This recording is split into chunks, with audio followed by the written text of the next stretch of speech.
Welcome to Precon Power-Ups with the Nitpicking Nerds. In this video, we're upgrading the Boros Precon Lorehold Legacies for only $50.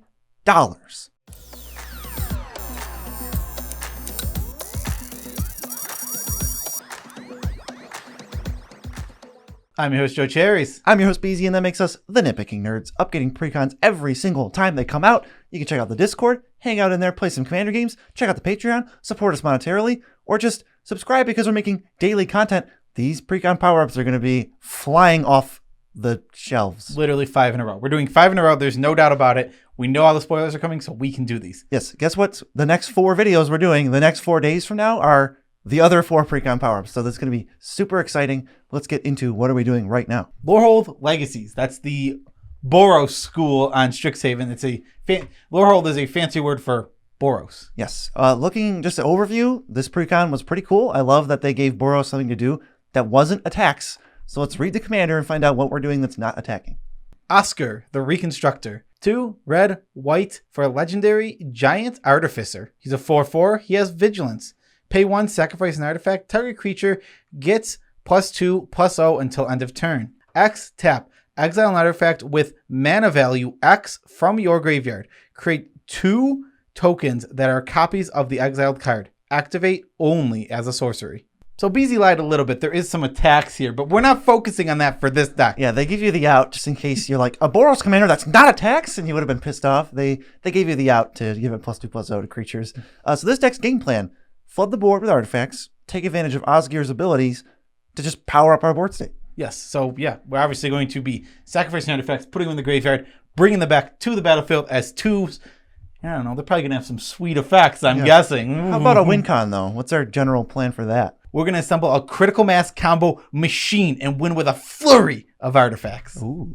Before we do any of that, though, the first thing you got to do is you got to look at the deck list and go, what cards just have no business being here, or they're not going to fit where I want to, what direction I want to take the deck in. So there's plenty of those. But first we'll get into cutting Cleansing Nova. This was a really weird inclusion. This isn't a bad board wipe, but it either destroys all creatures or all artifacts and enchantments. When are we ever choosing that other mode? Yeah, exactly. So it's just like, so 5 mana destroy all creatures with no upside is not a good card. The upside is that we have this fallback that we don't, if we have to do it, we're in a bad spot in the game. We don't want that. Yes, we have added a much better card that we'll get to later, but Cleansing Nova almost has no business being here. Ruin Grinder, really weird card. When it dies, each player can Wheel of Fortune. I don't want that. That's just not for this deck. I mean, that card's cool. That card's interesting. What are we going to do with it in this deck? Well, nothing. No, we can't take advantage, and everyone's just going to be... We're going to end up losing resources when everybody draws 7. Secret Rendezvous, 2 people draw 3. No, not in this deck. It's not an artifact. Though we're in Boros, and we do struggle with drawing, usually we're an artifact base, and artifact bases don't struggle nearly as much to draw. Osgir is a card drawing monster. This dude is going to go ham. I mean, we'll get to it right after this, but we also cut Alibu, Ancient Witness. It's like attack with artifact creatures, and then it deals damage, equals the number of tap creatures. We're not attacking, so I don't care. Yeah, we're not an attacks deck. We're going for, though there was a sub theme of maybe going for attacks, we're not going for that with our build. Yeah, we also cut Wake the Past, which returns all artifacts from your graveyard to play, and then they gain haste. But a lot of them aren't creatures, and some of them we're trying to exile, and I just thought it's kind of expensive anyway, so I just cut it. And then Reconstruct History. These are literally all new cards, but Reconstruct History says you get back a sorcery instant, planeswalker, artifact, enchantment. And we don't really have any of those. We have artifact and creature. Yeah, I think that card's good. I think that card honestly has homes in lots of Boros decks. This one's just too focused. There's 45 artifacts in this deck. Exactly, yeah. We're artifact deck. We took it and we really pushed to like a point of like focusing on the theme of artifacts, which is obviously one of the main themes of the deck. Yeah, and then there's Laelia, Blade Reforged. She wants you to exile cards. We're not doing any of that. And what's the last one? Steel Overseer taps to put a counter on all of your artifact creatures. We have a lot of artifacts, not necessarily a lot of artifact creatures. This was like one of my last cuts, and I kind of realized, oh, I just cut all the artifact creatures because they didn't do what I want. And now this doesn't do what I want as a backup plan, so we don't need it. Now that we got room from cutting those cards and many others we'll talk about, we get to add cards that do fit the game plan. So this is the start of the ads. Obviously, we have to be diligent, like not to spend too much money because we're on a $50 budget. And as you guys might know, believe it or not, Magic cards are spiked like crazy. It is hard to do these $50 budgets. Harder than ever, I might say. Yes. What are the first couple? Well, Mirror Retriever and Junk Diver both die and get artifacts back from your graveyard. To your hands, one's 2 mana, one's a 3 mana flyer. I think it might be notable that they work very well together. They do. They can loop themselves if you have reducers and stuff. Maybe. I wonder. I wonder if we'll use that later. So Goblin Engineer actually entombs an artifact. It just searches for an artifact, puts it into the graveyard, and then it can sacrifice an artifact to get another artifact 3 or less back. So you can put any artifact in the graveyard for Osgir, or just put one of these other cheap ones in, or put a combo piece in, and then he just says, yeah, every turn I'll just get you a card back. Exactly. Yeah, Goblin Engineer is very strong. You just, again, you entomb an artifact, you put it there. Our deck wants artifacts in the graveyard. Like, Goblin Engineer is so perfect. It wants them there. And then after, if he dies, whatever, you got the entomb effect. Yeah. But you untap with him, all of a sudden you can just generate awesome value, throwing things away and bringing things back. This card's like $2. I was like, okay, slam dunk, get in my deck. Yes, and you can get the cool Lord Border one. They did just reprint this in Old Border. Yes. Also, another way to draw a million cards is Mystic Forge. 4 mana for an artifact. You may look at the top card of your library anytime. You may cast the top card of your library if it's an artifact card or a colorless non-land card. And you can tap it and pay 1 life to exile the top card of your library, to just get rid of lands. This is going to let you turn the top card of your library. If you cast the top card of your library, you just drew a card. Wow, that is true. It's a huge card advantage engine. You just do it so quickly. Again, we focus super on artifacts. Over 40 artifacts in this deck. We can play most of them off the top of our library with Mystic Force. Yeah, we'll be in pretty good shape when this card's in play. And there's two other cards. They untap Osgir to make sure we can use his ability multiple times. We have Mage Right Stone and Staff of Domination. Kind of the only real budget options. They already included 1,000-Year Elixir in the deck, which was a non-budget option. But we got the two pretty much the cheapest good ways to do it. There's a couple bad ways that are like, it's 3 mana to untap a creature and the spell costs 2 mana and does nothing else. Yeah, we don't want to play those per se, but these repeatable ones we do want to play for sure. Yes. Also, Trash for Treasure, sack an artifact, reanimate an artifact. All right, cool. We're doing that with Goblin Engineer anyway, so I figured I wanted one more way to do that. Yeah, this is like sorcery. You can do it one time, but you can also return anything, unlike Goblin Engineer, who we're playing. It's more of a Goblin Welder effect, where you can sack something small, get something huge. You can cheat mana. Yes, absolutely can cheat mana. And the last one, Austere Command, replacing Cleansing Nova here, because we can choose to get rid of enchantments if they're a problem, or we can wipe all creatures. And the versatility here, I mean, we still have the fallback of artifacts, but it's not like A or B. It's not like creatures or artifacts and enchantments. No. It's like A through like Z. There's so many options. There's 10 times as many options. We can blow up small creatures and enchantments and then keep all our artifacts and keep Osgir out. Yes. So exactly. So this card has so much more versatility, and I'll gladly take the mana bump to get Cleansing Nova out of here. Oh, yeah. Okay, so we cut a lot of the cards that made no sense, added a few central game pieces, but in the deck already, there's plenty of cards that make sense for the game plan, but we can do a lot better. Yes. So we'll start with card draw. The first two, that Pilgrim's Eye, I get you lands to your hand. It's kind of card draw. Meh. Boros Locket, a fine card, and on a super budget, when you're like real small on budget, you can only spend like a nickel on a card. Card's great, but we have a little bit more room here. First two, these were the first thing when I saw him spoiled. These were the first two cards that came to my head, and they were in the precon, which surprised me. Yeah, they're like $1. Yeah, so. These cards are absolutely fit in the deck perfectly. They're Chromatic Star and Chromatic Sphere.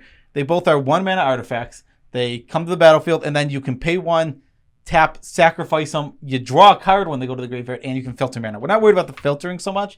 It's they go to the graveyard, and you draw a card. Yes. Chromatic Sphere has to be sacrificed to its own ability to draw a card. Chromatic Star can be sacrificed to any ability, like Osgir's, and then you draw a card anyway.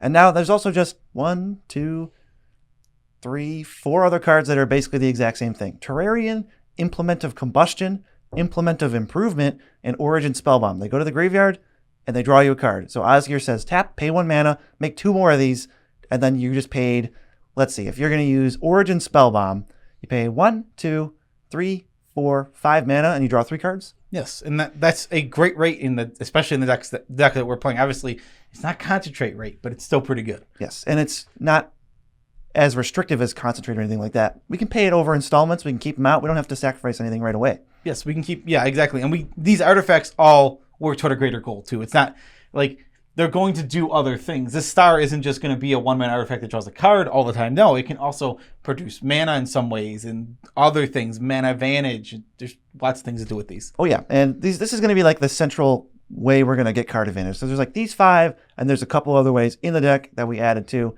But that's basically what we're doing mainly to draw cards. What about removal? So removal was strange in this deck. I remember looking at the deck and like, none of this makes much sense to me. Return to Dust, Unstable Obelisk, though an artifact, not a good one.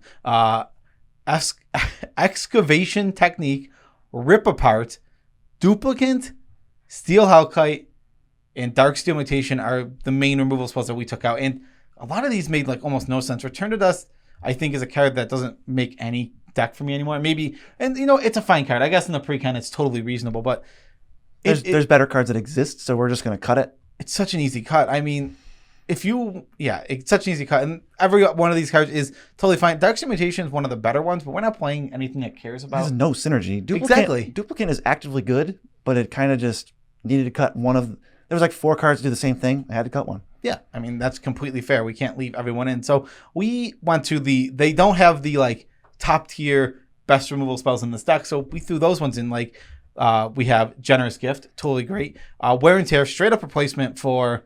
We're in Boros. Yeah. Get Return to Dust out of here. Wear and Tear is way better.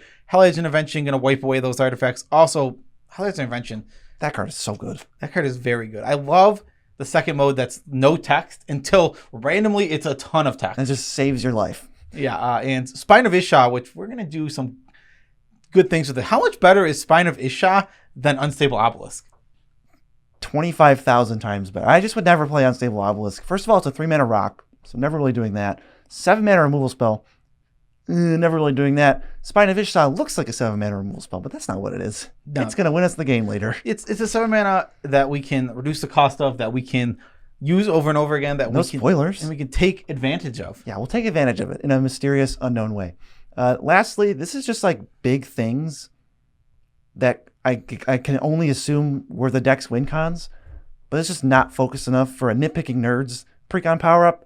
These cards are just never going to make our decks. Hellkite Igniter, it wants you to have lots of artifacts, but it's not one. Bosh Iron Golem, I think this card sucks. I would just never play it ever. Yeah, I agree. I would cut this every single deck. This card's just not good. This text isn't good. No, it's 8 mana for a vanilla creature, and then you got to pay 4 mana, so it's 12 mana for an artifact fling. No, never. Hoard-Smelter Dragon, no. Triplicate Titan, cute new card. Never going to play this card either. Jor Kadeen, we're not going wide enough for that, so I cut him. And we can talk about the win cons we added. Yeah, so these are the win cons we took out, and now we're going into a whole new category. We're just going to talk about what we're doing, how we're winning the game.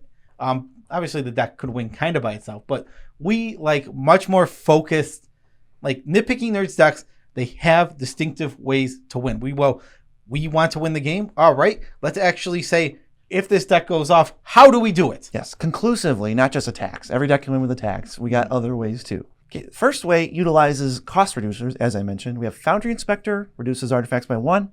Joyrus Familiar reduces historic spells by 1. And Ugin the Virgin, who reduces colorless spells by 2. And keep in mind, with Foundry Inspector and Joyrus Familiar, we can reconstruct them with Osgir and then end up with 2 of them. So that they can count for 2, Ugin can count for 2. The most you can get, I guess, total is 6.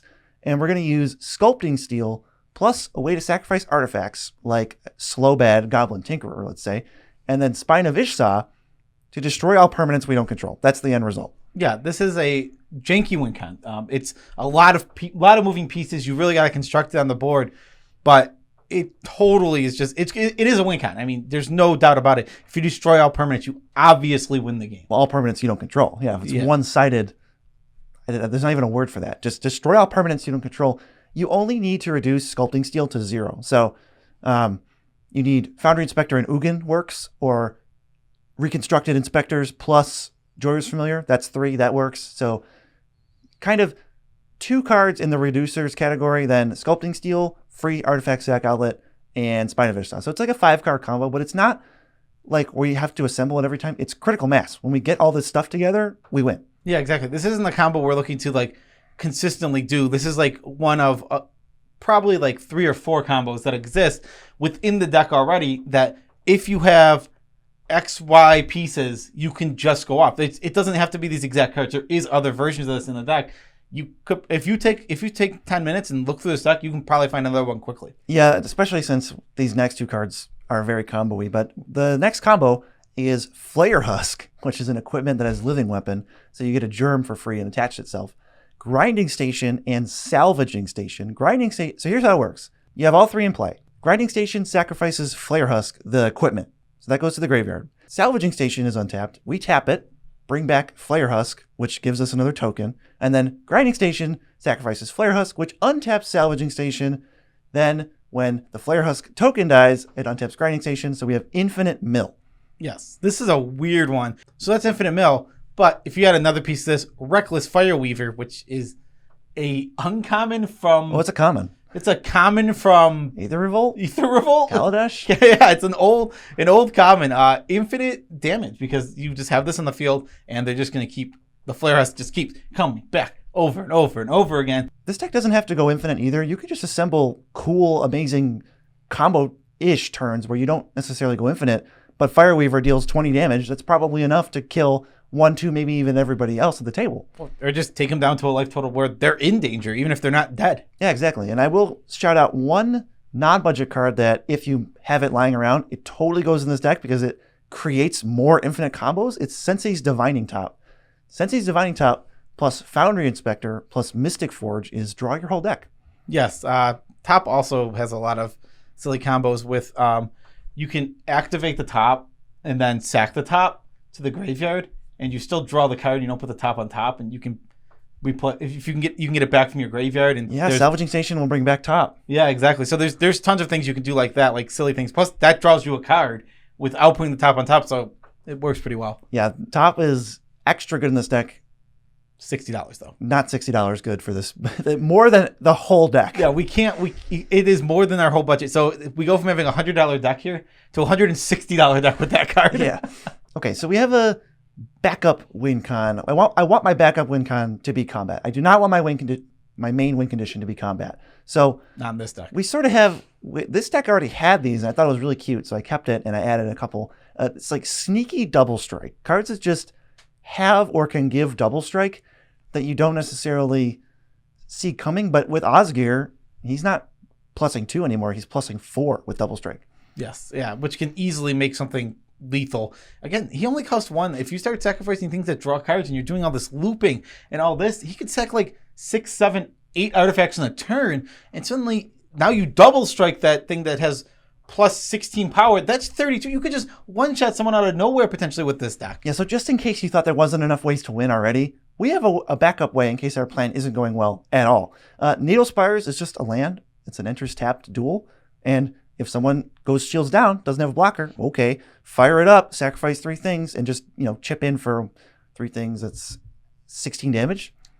Casual. Yeah, I mean, I didn't do anything. I just sacked some artifacts. Boros Charm from out of nowhere. They will not see this coming. I love when you care. I think Boros Charm is a medium card, but as soon as you start caring about the other modes, like the double strike being super relevant in this deck, makes it so now the indestructible thing is super relevant. There's better cards to get your indestructible from, but again, you care about the other mode. You care about that double strike, so it makes Boros Charm like very good. And there's also Sunhome, Fortress of the Legion. That's a land that just gives double strike. And then the other backup win condition I have that you can do, I figured, hey, I'll leave 2 cards in if you really want to go taxis. You just spam Mirror Battlespheres over and over. There's a couple like Curse Mirror. Just have it enter as Mirror Battlesphere.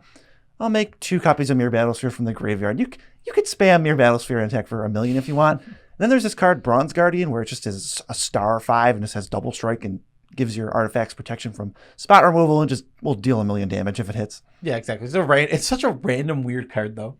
If you are cloning Bronze Guardian, your artifacts can't be targeted at all. It's like, Ward 6. I mean, yeah, Bronze Guardian's good, and I like Bronze Guardian. It's just I remember reading it when I was going weird. through it, and I'm just like, that's a strange card. It's a good card.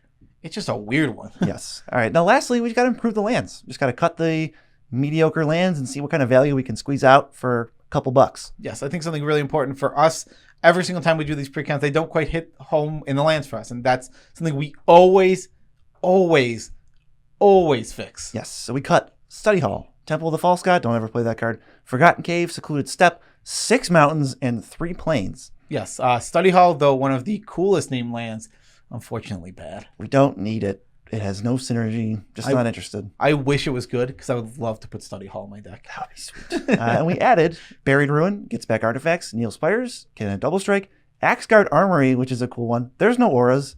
Who cares? It's a land that can eventually go find us if we need Flare Husk to win the game, or if you have a non-budget deck and you find a Skull Clamp with it, or there's actually plenty of other artifacts too. Feel free to throw back if you want to have an Aura in your deck, throw the Darksteel Mutation back in. Now, it's not the best card in the deck, but it works with the Axguard Armory. Maybe you want that synergy. Yeah, Alpine Meadow, just another tap land. Perfect to seed in now for when you eventually put fetches in the deck. It's perfect for only the enemy colors need this because there's no lands with types.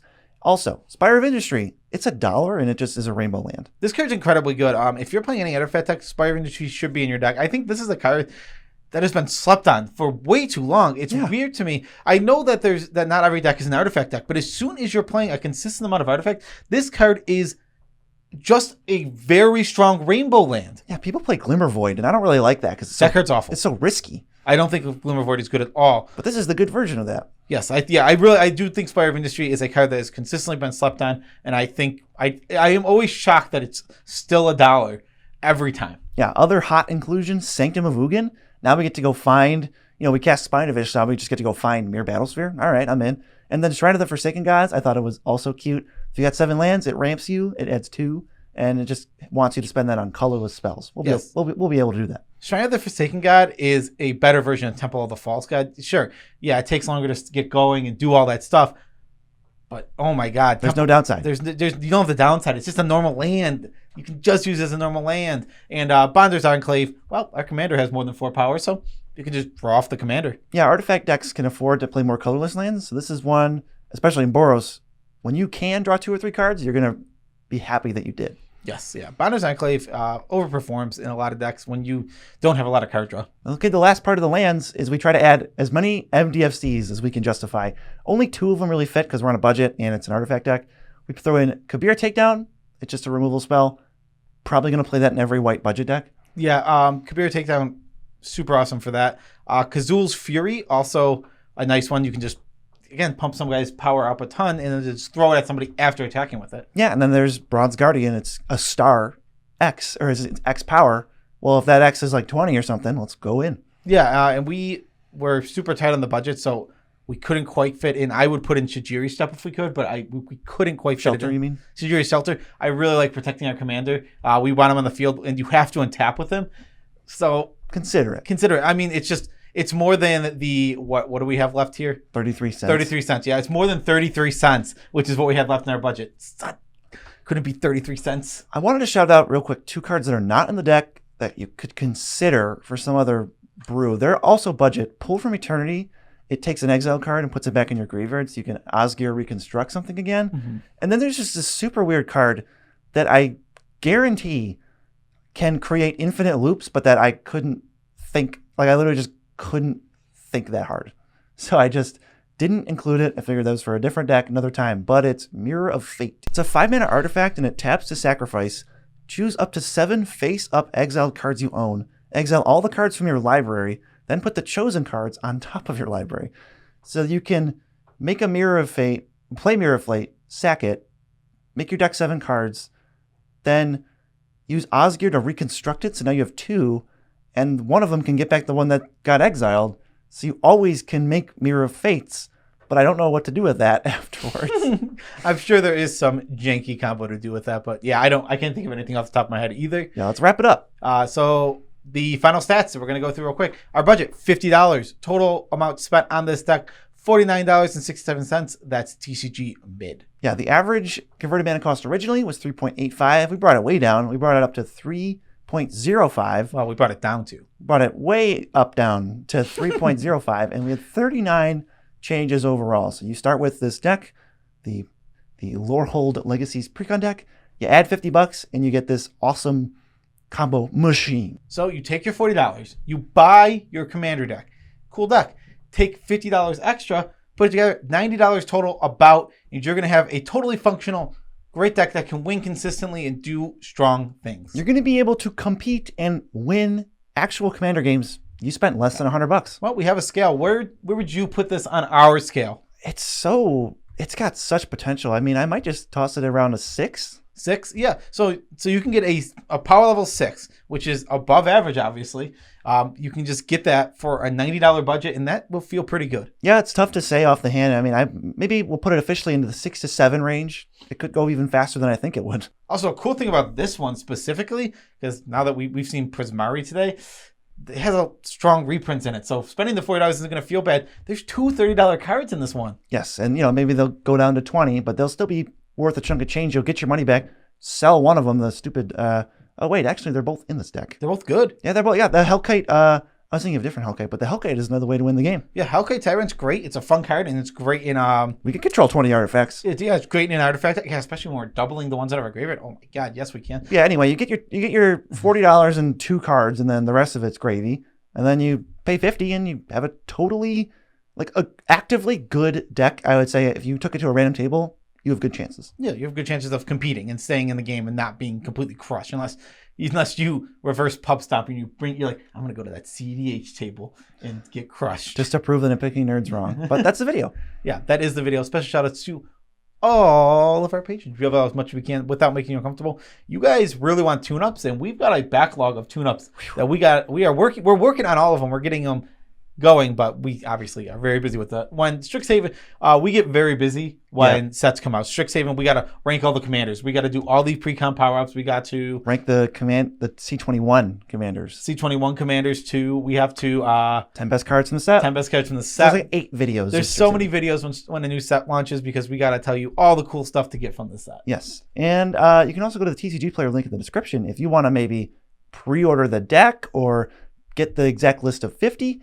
What I'm going to do is link our finished deck list and the adds and cuts. So you can see what we added, what we cut, and then what the final deck looks like. Yes, yeah. So you can just go ahead and just go to the most important part I think that you put there is you put the ads. So if somebody wants to just do it, you can just go to TCGplayer through that link to get to the ads, and then that's what you need to buy to make the deck. Exactly. Maybe I'll just put the cuts in the description. Yeah. And then I'll link you to the ads on TCGplayer and the full deck on TCGplayer or where Moxfield probably. Yeah, I guess when you go to the TCGplayer link and you check out, we get a kickback on the order, courtesy of you. You spent $0. Exactly, yeah. So you're using it. It feels great. Like if you come to our video and you're like, all right, they gave me great tips and I'm going to use it, and then you use the link to get the cards. You helped us and we helped you. Sounds good to me. What about a tidbit? What's about scratching? Something about scratching backs. Something about that. Something about that. Tidbit is Okay, random tidbit. I just remembered Joe was going to do one, but he couldn't think of one. And then I was like, oh, I remember one. I saw a video today. It was the entire Spider-Man trilogy, Spider-Man 1, 2, and 3, but just screaming. There's a lot of screaming in those movies. How long was the video? It was like 9 minutes. 9 minutes of screaming? And I was thinking of ones that they left out. So it's more than 9 minutes of screaming between. Have you ever listened to like Mary Jane in those movies? Just screams. And sometimes you can especially tell if you go to that video, you can tell that they repeat screams. It's like canned Mary Jane screaming. It's really weird. They use her same scream over and over again? Plenty of times. That's really I don't know why Kirsten Dunst's nonstop screaming. I don't know what Sam Raimi was saying to her. That she's like, you have to scream more. She definitely screams a lot in that movie. Now that I'm thinking about it's making me shrill. Some of the movie was just the whole scene because nobody would stop screaming. So they kept just playing the scene. You're like, oh, I'm watching Spider-Man 1. Like the Green Goblin scene, I would assume. Yeah, where she's like hanging off the thing. She's like, somebody help me! Yeah, I would assume because then there's the scene where like Doc Ock murders 8 people and they're just screaming the entire time. Does he murder them? Jeez, they're big dead. Yeah. And I found out when that scene is an homage to Evil Dead, which Sam Raimi also directed. I did not know that. Yeah. Why is it? How is it an homage? Because it's just like it's a scene from a horror movie. They all just get murdered, and then there's like the one where the lady's like this, and her nails are scraping the floor. Oh, yeah. Why did I do that in Spider-Man? What a tidbit! What a tidbit about our lives, about Beezy's no life. What? Peace out, Trev Scout.